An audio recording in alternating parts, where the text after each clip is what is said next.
Welcome to the Startup Greece Talks. On this episode, I'm gonna welcome Kriton Papastergiou from Casepal. So, welcome, Kriton. Thank you for having me, Thanos. It's a great pleasure being here with you. It's a great pleasure to meet you in Lisbon. That's awesome. So, we're gonna talk further about what you're doing and who are you, and all of that. What's the startup that you're running about? But first, let me start with some very quick questions. Okay. In order for the audience to be more familiar with who you are and what are you doing. And so let's start. So you're gonna have just one choice, okay? Coffee or tea? Okay, coffee. Yeah. Slack or Teams? Slack. iOS or Android? iOS. You are very quick. Mountain or sea? See, I'm Greek. Greece or Belgium? Greece. Awesome. So it was very quick in order to, let's say, to warm up. So right. That's great. So let me ask you the first and most important question for me. Tell me who you are. Right. So I'm Kriton Papastergiou. I'm like 20. I'm rather young, but I have already graduated with honors in law. I left from Greece at 17. I went abroad. I didn't do the nationals exams. I went straight to what I wanted back then. And by studying law, I did my thesis on AI. I did further research on AI, and then this is how it started. Awesome. Have you ever thought about being an entrepreneur earlier in your life?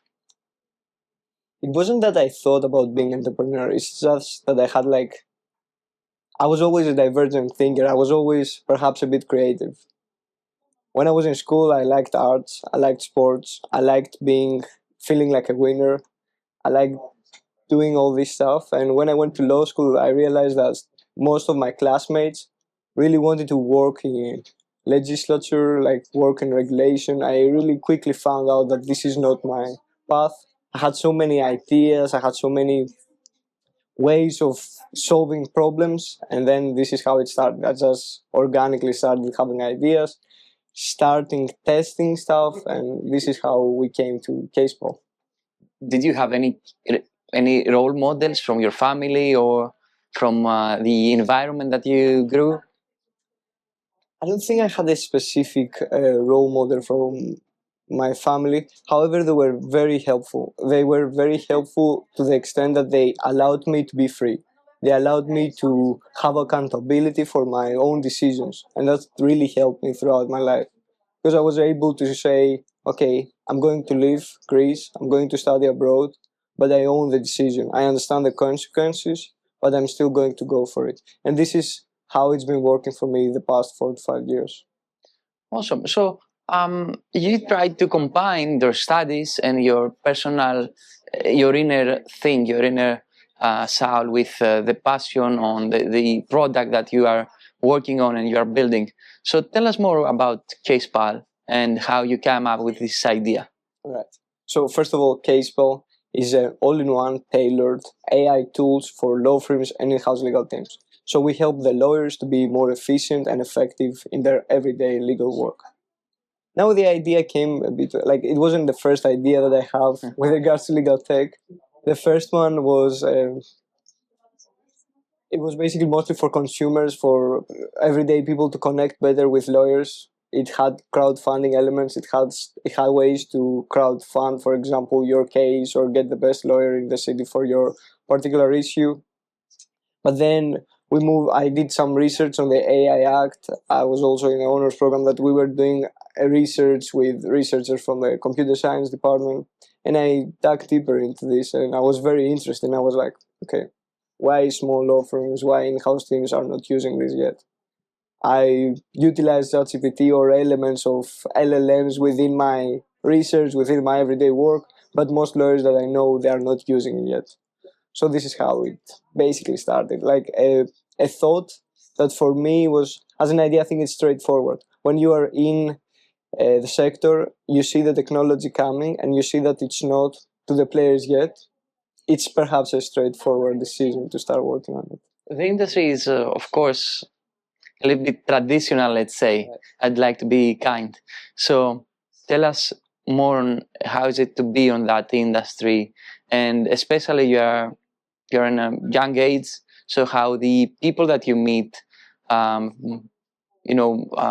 talk to you and feel like talking with a youngster that is building a product like this. So first of all, I have to say that lawyers, yes, many of them are traditional, but they are more innovative than people think. Essentially, lawyers are problem solvers. So if you showcase the problem and they understand that you have the insight and you are actually working on it, they will give you a chance. Of course, they have limited time, and of course, it's challenging, of course, but it's worth it. It's like lawyers can give you the time if you show directly and quickly how you can help them in their everyday life. If you can show quickly to a lawyer without wasting their time that, hey, I'm here to understand how you work and I'm going to help you in this way and this way and this way, they are going to give you the chance, and that's very important. So, what are the challenges that you are facing uh, with your platform, with Casepal? One challenge that I think it's not only true for Casepal, but it's in general with AI, is that you have to make the industry players, in these terms, the lawyers, feel comfortable with using AI, understand that it is secure, it is something that is there to help them and not to compete with them. And this is why we also focus a lot in the accuracy of output and how secure the whole platform is. So we essentially, even for lawyers that already use other solutions, for example, ChatGPT, we make it more secure and more accurate for legal works.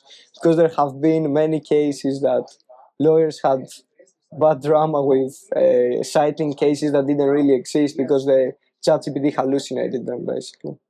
Okay, so what are the main problems that you're solving for lawyers? Right. So we help with research, we help with analysis, with drafting of legal documents, with contextual understanding of complex documents, of papers, of anything that you can substantiate your case, even with legal translations. Because, for example, in Google Translate, it translates word by word, but in law you need to understand the context. And with LLMs you are able to achieve that. So what we do is we provide an all-in-one workspace approach to lawyers that they can use for almost every legal issue or legal task that they are doing, Casepal together with anything else that they were doing already. So it's very intuitive to put it within your research, within your analysis, within research of case law, drafting, etc. Are lawyers ready and their teams ready to use that kind of tools? Are they using tools already? Because as you said before, it seems to be traditional. They don't have time to evaluate solutions, but are they already using tools like this? Okay. So I think, especially for smaller law firms, the difficulty is that it's not sustainable to have a summarization tool or a drafting tool or a different tool for research, and then you have like 5 or 10 different subscriptions. So what happens many of the times, it's like all or nothing. It's not like an industry standard right now that you have all the tools combined, but this is what we try to achieve, because most lawyers right now either have some solutions that they don't really solve all of their problems, or they don't have any. And especially smaller law firms, it's like they are not against innovation, but the delivery is very difficult. There are not as many players able to provide what they actually need. Okay, so how many are the players in the game, and how are competitive to them? So I will like to draw two different ways, two different types of competitors that we have in Casepal. First is legal tech in general, because when you combine a lot of tools, you also compete with only drafting tools, only summarization tools, and sometimes it happens that we had a law firm that they had already a drafting tool, and we needed to show how we are going to provide the drafting tool, but we also were going to expand their tools already. These players are players like Hensman, like Clio, that provide a comprehensive case management, Thomson Reuters. But you also have players working specifically on AI tools. Perhaps one of the most known and the first that exited successfully was CoCounsel from Casetext. Now they're part of Thomson Reuters. And you also have Harvey, you have Leia, you have LegalFly. So there is competition. And I think it's good that there is competition because it seems that legal tech and lawyers are ready to get on track with the LLMs and the innovation that already exists and is developing right now. So how big is the market for you and where you are right now? It's rather big. Right now we focus in Europe and US. In the way that we work with our tools, they can have they can be very global.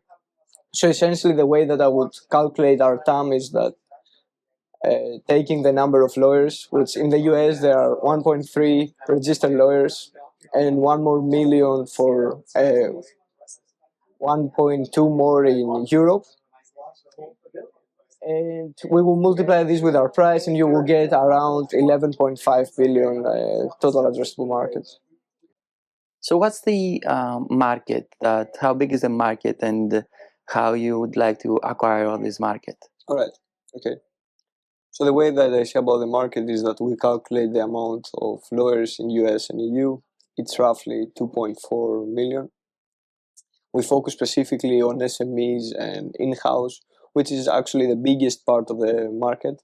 For example, in the US, 1.3 million lawyers, registered lawyers in the Bar Association, 450,000 law firms. So the average is less than 3 lawyers per law firms, essentially solo practitioners.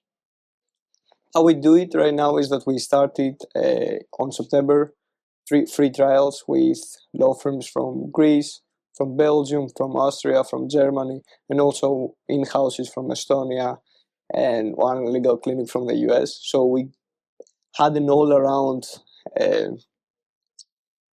examples of how we can reiterate, how we can understand more about our customers, about the issue that we are solving.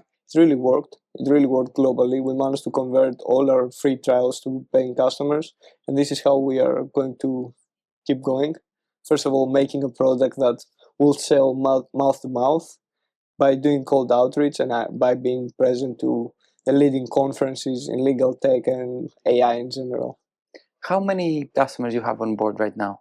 Yeah, right now we have 4 law firms and 1 in-house from the countries that I said previously.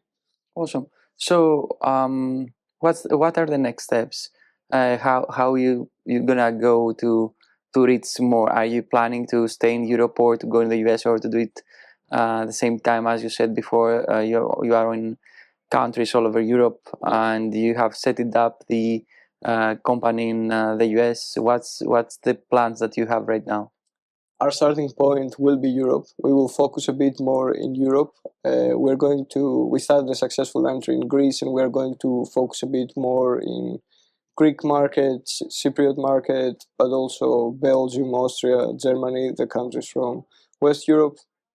Then we'll look to raise money from Q1 2025 and then move to the US. Before we talk about funding and that, tell us about the business model, how you generate money. Okay, so it's an annual subscription. We calculate the price based on the size of the law firms and the need of our tools. And in general, yes, it's an annual subscription. Okay, are you providing any consulting services to the lawyers, or it's just the platform and? So the platform is the workspace is very intuitive. We do normally a demo call, then if it's required, an onboarding call, and the lawyers can already start using Casepal. It's very intuitive, and it's not needed that we are all over the heads of lawyers. They also don't have the time for it, but we are always available if there's a need. Okay, do you offer any different packages, or you just give one package for now and you build the more functionalities and features? As of now, we call it Casepal suite of tools, which includes tools like chat, drafting, translation, summarization, and simplification, which you can all personalize them. In the future, we'll look to expand also in case management. So it would be a way that you combine case management, like the organization of the law firm, with AI tools which are going to have to deal with the productivity of the law firm. So both of these are going to be combined within one workspace. And then we might move to a package or having it as two products. Okay, I got it. So before you started telling us about the next steps and the milestones, yeah, that you would like to achieve in the next quarter. So tell us more about the plans and the milestones that you have on your mind, and then we're gonna talk further about the raise that you're gonna you are thinking of raising. Okay, right. So we focus a lot on customer feedback, understanding more what we are doing, focusing a lot on the product. And we also want to achieve like 20% growth in ARR month to month, and achieving thus over 1 million in annual recurring revenue by next December. And within that, we also uh, try to finish case management and AI tools and be actually the first that actually managed to combine this successfully. Because it's required for small legal teams. It's not possible for them to have like 5 different tools that are not interconnected and then have to deal with different subscriptions. It's just not sustainable. Okay, and now tell us about the what are you thinking? Are you gonna continue bootstrapping, or you're gonna do a raise, or how do you think that you're gonna go? Right now, we are, as you rightly said, we are bootstrapping. We are in talks with VCs. We have done introductory calls with one of the leading VCs in legal tech, the Legal Tech Fund, and we have more introductory calls coming in the next weeks. However, looking from Q1 2025, we will be raising a seed round to expand our growth and achieve this 20% at least month to month ARR. Yeah. And the buds, I mean, the round gonna go for having more on the development side or on sales and marketing. Of course, we are going to expand our software development team. I think it's very important. We are very product focused, but we are also going to expand our presence in conferences because it's a great way for us to speak directly to lawyers, understand what are their needs, and move forward to a demo call and potentially a subscription. But as well, being generally more known in the market because it's so much easier to reach out to lawyers when they already know you. So, what are the needs for the next to have as a runaway for the next months? For the next months, as of now, because we really go with organic growth, we can extend our runway even till summer. But this is not the goal. The goal would be in Q1 that we will be raising, and it will be possible for us to expand our growth. Okay, cool. So, tell us more about who's gonna run this growth. Who are the members of the team? Right. So we are a complete founding team. I'm the CEO. I have legal background, and I really focus on talking with lawyers, understanding what we do, doing founder-led sales, but also from the other hand, working very closely with our CTO. I'm part of the prompt infrastructure. I help with the engineering, and of course, a CTO has experience in software engineering, but especially in legal tech. He was one of the first engineers in Axtraft, former YC company that exited successfully, and also our other co-founder, Anna Balabina.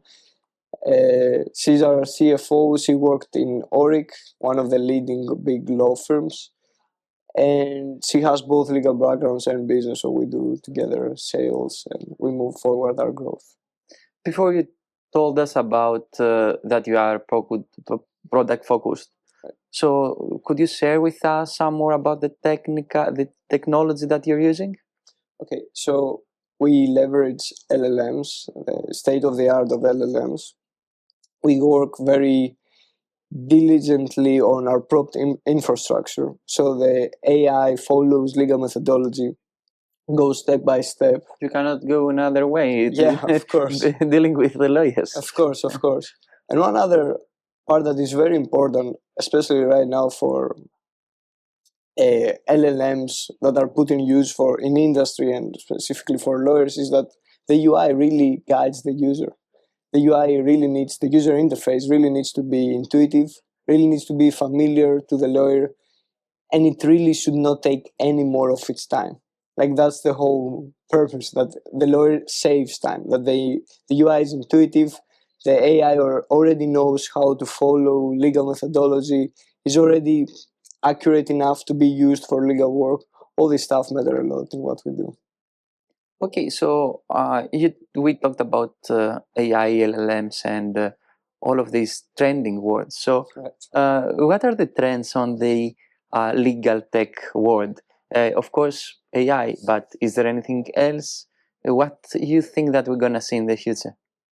Okay, so what we see a lot in the legal sector right now is like the emergence of vertical LLMs. It's basically similar to what we do in Casepal. And where I project it will go is that you would need to combine these tools that are leveraging LLMs within your existing workflow. I think that would be the leading trend, and that this is what we focus on Casepal. So, for example, law firms already had, this is working with a cloud case management systems or contract management systems. But the question is how you can combine these two, how you can take these tools that lawyers already use and supercharge it with LLMs.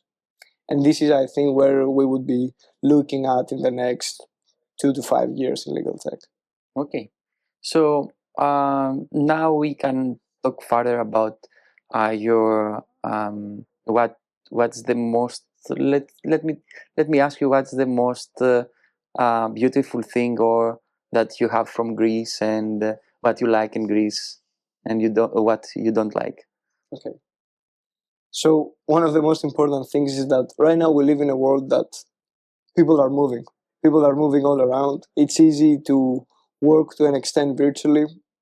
To have, for example, an American company but still live in Greece, work with European clients, work also with the US clients. So I think if you were to stay somewhere that the temperature, the food, the hospitality, and in general the quality of life, I think Greece is a really good place to be. And this is why we are going to be there for the next few months in order to extend our runway, extend the co-founder happiness so we can be more productive. And I think Greece can play a huge role in that. Minimize the expenses as well. Yeah, minimizing the expenses, extending our runway. And being and having lived in Belgium and seen the experience of living abroad. So what do you think that it has to change in Greece? I think we need to focus more on innovation. We do it already. It's been changing in the past years, but we need to make it even easier for founders because we have to deal with so many problems that bureaucracy sometimes can step in the way. And I think the role of the government should always be to make it easier for the founders, make it easier for entrepreneurs to innovate. And of course, the regulation is important, but it's like how can you streamline it? How you cannot set more barriers than other countries do. Okay. Do you think that AI could create more cases, less cases, or we're gonna continue? I mean, cases between companies and other companies, or you think that these issues we're gonna have AI and will be eliminated from the human side to bring solutions, or human beings gonna be on the let's say on the upper stage and giving the final solution? That's a great question. I think it really depends on us. It really depends on us that we develop AI. We work on the trends. I think we should focus on making human-centric AI.